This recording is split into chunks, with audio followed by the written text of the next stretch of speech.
36 ঘণ্টাৰ পিছতো মহানগৰ আৰক্ষীয়ে কৰায়ত্ব কৰিব পৰা নাই গণেশপাৰাৰ চাঞ্চল্যকৰ ডকাইতি কাণ্ডৰ জড়িতক। ডকাইতৰ দলটোৰ সন্ধানত অভিযান অব্যাহত ৰাখিছে ফটাশিল আৰক্ষীয়ে। ভুক্তভোগী অনিল ডেকাৰ ঘৰৰ চিচিটিভি ফুটেজ পুংখানুপুংখভাৱে পৰীক্ষা কৰিছে আৰক্ষীয়ে। মুখত ক'লা কাপোৰ বান্ধি অহা ডকাইতৰ দলটোৰ সন্দৰ্ভত কিছু ক্লু লাভ কৰিবলৈ সক্ষম হৈছে অসম আৰক্ষী।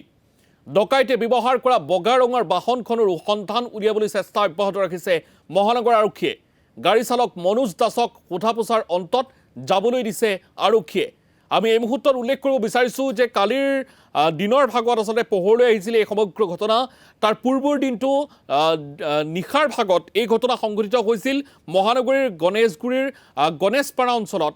এই ঘটনা সংঘটিত হৈছিল আৰু যিটো ঘটনা সংঘটিত হৈছিল সেই ঘটনা সন্দৰ্ভত আচলতে ফটাশিল আৰক্ষীয়ে অভিযান চলাইছিল আৰু ভুক্তভোগী অনিল ডেকাৰ ঘৰৰ চিচিটিভি ফুটেজ পুংখানুপুংখভাৱে পৰীক্ষা কৰিছে আৰক্ষীয়ে। মুখত ক'লা কাপোৰ বান্ধি অহা ডকাইতৰ দলটোৰ সন্দৰ্ভত কিছু ক্লু লাভ কৰিবলৈ সক্ষম হৈছে আৰক্ষীয়ে। কাৰণ ইমান ডাঙৰ ঘটনা এটা যেতিয়া সংঘটিত হ'ল, এই ঘটনাৰ অন্তৰালত কিবা এটা ৰহস্য আছে। সকলোৱে এই বিষয়টোক লৈ যথেষ্ট সন্দেহ ঘনীভূত হৈছে সকলোৰে মাজত। কাৰণ এনেধৰণৰ ঘটনা মহানগৰীত পূৰ্বতে যদিও সংঘটিত হৈছিল, তথাপিও নিশা 9 বজাত এনেধৰণৰ ঘটনা আচলতে সততে সংঘটিত নহয়। আৰু তাৎপৰ্যপূৰ্ণ বিষয় যে ঘৰটোৰ ভিতৰত থকা লোকসকলৰ অৱস্থিতিৰ কথা বা আনুষংগিক বিষয়সমূহৰ বিষয়ে কেনেধৰণে অৱগত হৈছিল। কোনোবা তেখেতসকলৰ পৰিয়ালৰ লগত ওতঃপ্ৰোতভাৱে জড়িত ব্যক্তি এই সমগ্ৰ ঘটনাটোৰ লগত জড়িত আছে নেকি, সেইটো এটা ডাঙৰ ৰহস্য, ডাঙৰ প্ৰশ্নবোধক হিচাপে বিবেচিত হৈছে। কাৰণ এই যিটো ঘটনা সংঘটিত হ'ল, এই ঘটনাটো আচলতে এলাপেচা ঘটনা নহয়। সম্পূৰ্ণ হিন্দী চিনেমাৰ কায়দাৰে এই ঘটনা সংঘটিত কৰিছে। আপোনালোকে দেখিছে কেনেধৰণে প্ৰৱেশ কৰিছিল, মুখত ক'লা কাপোৰ পৰিধান কৰি আহিছিল আটাইকেইটা দুৰ্বৃত্তই, আৰু তাৰ পিছতেই চোকা অস্ত্ৰ হাতত লৈ ভাবুকি প্ৰদান কৰিছিল আৰু লুটপাট চলাইছিল। এটা কথা হ'ল যে মহানগৰীত এনেধৰণে এজন ব্যক্তিৰ বাসগৃহত প্ৰৱেশ কৰি এই কাৰ্য চলাবলৈ হ'লে সেই পৰিয়ালটোৰ বিষয়ে কিছু হ'লেও প্ৰাৰম্ভিক তথ্য তেখেতসকলৰ ওচৰত থাকিব লাগিব। এই প্ৰাৰম্ভিক তথ্যসমূহ কেনেধৰণে লাভ কৰিছে, এই প্ৰশ্নটো আচলতে ডাঙৰ প্ৰশ্ন।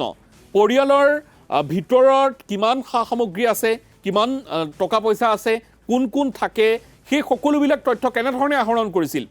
এই ডকাইতৰ দলটোৰ লগত কোনোবা পৰিয়ালৰ সৈতে ওতঃপ্ৰোত সম্পৰ্কত থকা ব্যক্তিৰ কোনো যোগাযোগ আছিল নেকি, এই প্ৰশ্নসমূহে আচলতে সকলোকে বৰ্তমান মুহূৰ্তত খুলি খাইছে। কাৰণ গণেশপাৰাৰ এই যিটো ডকাইতি কাণ্ড সংঘটিত হ'ল, এই ডকাইতি কাণ্ডই আচলতে ৰাইজৰ মাজত সন্দেহ যথেষ্ট সৃষ্টি কৰিছে। কাৰণ এয়া কোনো ধৰণৰ সাধাৰণ ঘটনা নহয়, এয়া চুৰি কাৰ্যও নহয়, এয়া ডকাইতি কাণ্ড। আৰু ডকাইতি কাণ্ড মহানগৰীত এনেধৰণে সংঘটিত কৰাটো কেনেধৰণে সম্ভৱ। এফালে আমি যদি চাওঁ তেতিয়াহ'লে 26 জানুৱাৰী সন্মুখত আছে, গতিকে মহানগৰীৰ বিভিন্ন প্ৰান্তত তালাচী অভিযান চলাই আছে। তেনে মুহূৰ্তত যিসমূহ বাহনত এই দুৰ্বৃত্তৰ দলটো আহিছিল, এই দুৰ্বৃত্তৰ দলটোৰ হাতত যিহেতু চোকা অস্ত্ৰ আছিলে, গতিকে আৰক্ষী প্ৰশাসনৰ সেই যিটো তালাচী অভিযান চলি আছে, এই তালাচী অভিযানে এই বস্তুবোৰক কিয় ঢুকি পোৱা নাই, এনেধৰণৰ প্ৰশ্নও বৰ্তমান মুহূৰ্তত আচলতে ৰাইজৰ মাজত ক্ৰিয়া কৰিছে। আৰু গণেশপাৰাৰ ডকাইতি ঘটনা সন্দৰ্ভত DCP নোমল মাহাতোৱে কিছু মন্তব্য কৰিছে।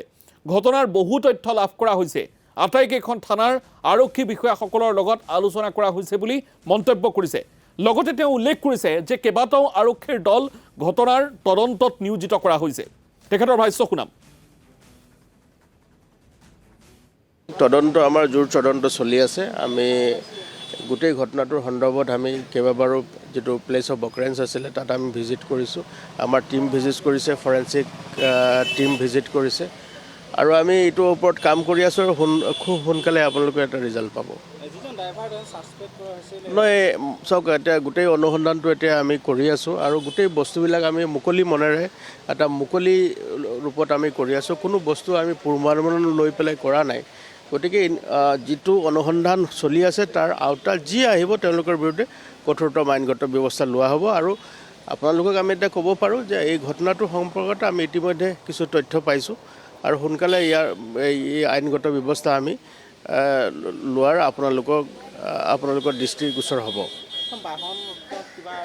আৰু এয়া আছিল নুমল মাহাতুৰ মন্তব্য আমি শুনালোঁ সেই মন্তব্য তেখেতৰ মন্তব্য শুনালোঁ এতিয়া আমি পোনপটীয়া সম্প্ৰচাৰত এই বিষয়টোক লৈ কিছু বিতংভাৱে জানিব বিচাৰিম আমাৰ সৈতে আছে ঋত্বিক কৌশিক পোনপটীয়া সম্প্ৰচাৰত ঋত্বিক কৌশিক মই আপোনাৰ কাষলৈ এই মুহূৰ্তত আহিব বিচাৰিছোঁ এয়া কোনো কাৰণত আচলতে এটা সাধাৰণ ঘটনা বুলি আমি ক'ব নোৱাৰোঁ কাৰণ সেই পৰিয়ালটোৰ লগত ওতঃপ্ৰোতভাৱে জড়িত কোনো ব্যক্তিয়েও হয়তো এই বিষয়টোৰ লগত আনুষংগিকভাৱে জড়িত থাকিব পাৰে নহ'লেনো পৰিয়ালত কোন কোন ব্যক্তি আছে তেখেতসকলৰ ধনৰ পৰিমাণ এই সকলোবিলাক তথ্য কেনেধৰণে লাভ কৰিব আৰু তাৎপৰ্যপূৰ্ণ বিষয় আন এটা আমি এই মুহূৰ্তত নুকিয়াই দিব বিচাৰিছোঁ আপোনাক কাৰণ ২৬ জানুৱাৰী সমাগত আৰু আজি হৈছে ২১ জানুৱাৰী আৰু এই ঘটনাটো সংঘটিত হৈছিল ১৯ জানুৱাৰীৰ নিশা ৯ বজাত গতিকে এই যিটো মাজৰ এটা সপ্তাহ থকা সময়ছোৱাত আৰক্ষীয়ে বিভিন্ন প্ৰান্তত তালাচী অভিযান চলাই আছে গতিকে যদিহে এই দুৰ্বৃত্তৰ দলটোৱে ৰাজহুৱাভাৱে ঘূৰা পকা কৰিছে তেতিয়াহ'লে তেখেতসকলৰ হাতত থকা মাৰণাস্ত্ৰসমূহ আৰক্ষীয়ে উদ্ধাৰ কৰিব পাৰিলেহেঁতেন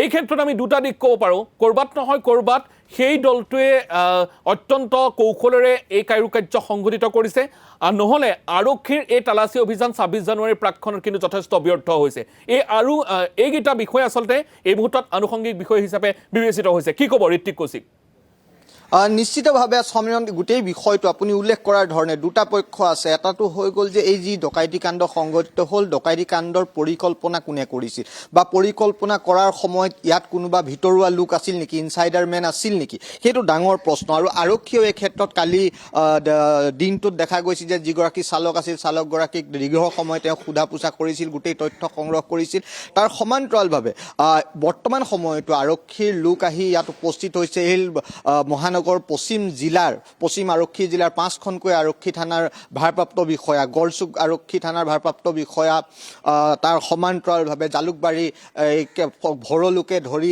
কেইবাখন ৫খন থানাৰ ভাৰপ্ৰাপ্ত বিষয়ালৈ লৈ এটা দল গঠন কৰা হৈছে কেইবাটাও দল গঠন কৰা হৈছে তাৰ সমান্তৰালভাৱে জালুকবাৰীৰ এচিপিৰ নেতৃত্বত এটা দল গঠন কৰা হৈছে আজাৰা এচিপিৰ নেতৃত্বত দল গঠন কৰা হৈছে আৰু এই গোটেই বিষয়টো অনুসন্ধান কৰি আছে আৰু ডিচিপি গৰাকীয়ে কোৱা মতে তেওঁলোকে তথ্য লাভ কৰিছে হয়তো আজি নিশাৰ ভিতৰতে তেওঁলোকে ইয়াত যিসকল জড়িত হৈ আছে ডকাইতি কাণ্ডত সেই ডকাইতি কাণ্ডত গ্ৰেপ্তাৰ কৰিবলৈ সক্ষম হ'ব আৰু তাৰ সমান্তৰালভাৱে এটা দলো গুৱাহাটীৰ বাহিৰত তেওঁলোকে অভিযান বৰ্তমান সময়ত চলাই আছে কামৰূপ জিলাৰ কোনো অংশত অভিযান চলাই আছে হয়তো কিবা তথ্য তাত লাভ কৰিবলৈ সক্ষম হৈছে আৰু এই গোটেই বিষয়টোত এতিয়া লক্ষণীয় হ'ব বৰ্তমান সময়তো প্ৰায় ২ ঘণ্টা সময় ইয়াত ডিচিপিৰ নেতৃত্বত নুমল মাহাতাৰ নেতৃত্বত দল এটা এতিয়াও যিটো বাসগৃহত ডকাইতি কাণ্ড সংঘটিত হৈছিল তাত আছে তেওঁলোকে বাৰে বাৰে যি ভুক্তভোগী আছিল ভুক্তভোগীক তেওঁলোকে প্ৰশ্ন সুধিছে কি মনত আছে তেওঁলোকে নতুন কিবা তথ্য দিব পাৰে নেকি সেইখিনি সংগ্ৰহ কৰিছে আৰু পিঅ' ভিজিট কৰি তেওঁলোকে অনুসন্ধান কৰিছে কিছু সময় পূৰ্বে আমি যদি টিভি স্ক্ৰীণত সেই ভিজুৱেলখিনি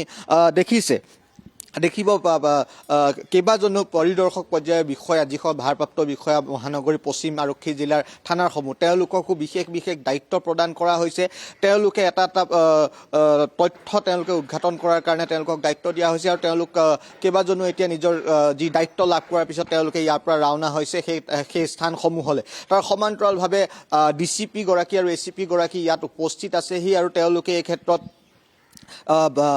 যি ভুক্তভোগী পৰিয়াল আছে সেই ভুক্তভোগী পৰিয়ালক তেওঁলোকে তথ্য সংগ্ৰহ কৰিছে আৰু গুৰুত্বপূৰ্ণ কথাটো হ'ল সমীৰণ আপুনি উল্লেখ কৰিছে যে কেনেধৰণে ৯টা বজাতেই ডকাইতি কাণ্ড সংঘটিত কৰিব লাগে বুলি ডকাইতৰ দলটোৱে জানিছিল ডকাইতৰ দলটোৱে কেনেধৰণে জানিছিল যে ঘৰটোত অকল যি ঘৰৰ গৰাকী আৰু চালকজনহে আছে আৰু কোনো লোক নাই সেই সময়ছোৱা CCTV কেমেৰা থকাৰ পিছতো কেনেধৰণে জানিছিল যে যিগৰাকী অনিল ডেকা তেওঁ ঘৰত উপস্থিত নাছিল এই তথ্যসমূহ কোনো লোকে ইয়াত হয়তো প্ৰদান কৰিব লাগিব ডকাইতৰ দলটোক আৰু তাৰ পিছত ডকাইতৰ দলটোৱে সেই নিৰ্ধাৰিত সময়ছোৱাত আহি ইয়াত এনেধৰণে ডকাইতি কাণ্ড সংঘটিত কৰিছে আৰু আন এটা গুৰুত্বপূৰ্ণ কথাটো হ'ল যে এই গোটেই ঘটনাটো যেতিয়া সংঘটিত হ'ল সেই সময়ছোৱাত আশে পাশে কোনো ধৰণৰ CCTV নাছিল বা ডকাইতৰ দলটো কেনেধৰণে ইয়াত আহি উপস্থিত হৈছিল গাড়ী লৈ আহিছিল নে আন কিবা আছিল সেই গাড়ীৰ তথ্য পাইছিল নেকি তাৰ পৰা কোন দিশে ৰাওনা হৈছে সেই তথ্যখিনি বৰ্তমানলৈকে কিন্তু আৰক্ষীয়ে উদ্ধাৰ কৰিবলৈ সক্ষম হোৱা নাই আৰক্ষীয়ে যিহেতু কৈছে যে তেওঁলোকে কিছু তথ্য লাভ কৰিবলৈ সক্ষম হৈছে কিন্তু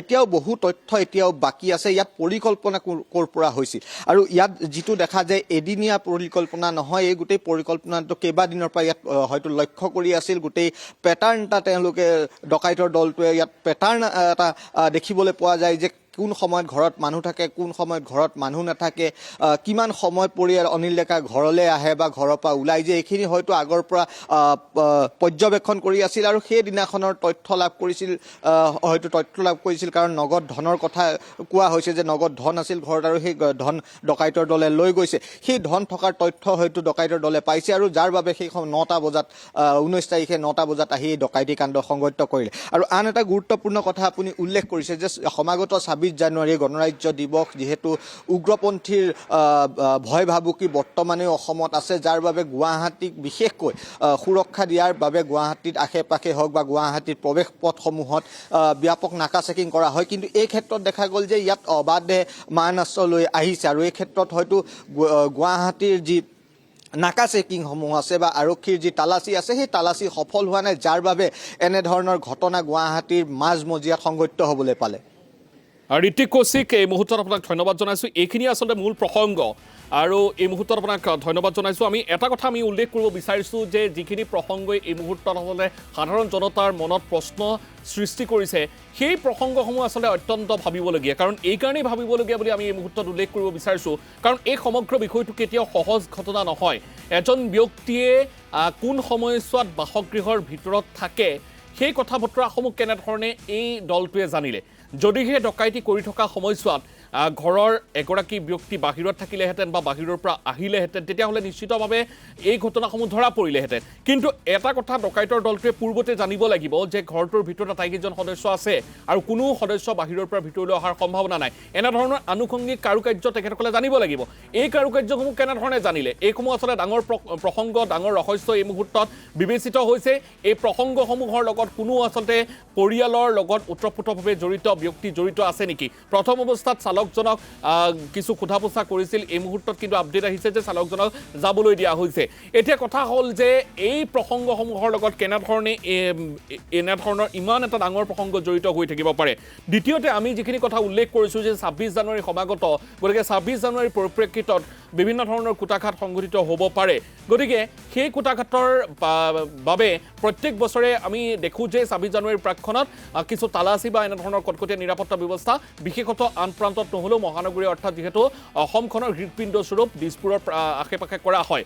এতিয়া কথা হ'ল যে যিহেতু গুৱাহাটী মহানগৰ, এই ঘটনাৰ কেন্দ্ৰবিন্দু হৈছে গুৱাহাটী, গতিকে গুৱাহাটী যিহেতু সকলো ৰাইজৰে এটা হৃদপিণ্ড স্বৰূপ এটা এলেকা, গতিকে এই গুৱাহাটীত এই ঘটনা সংঘটিত হৈছে।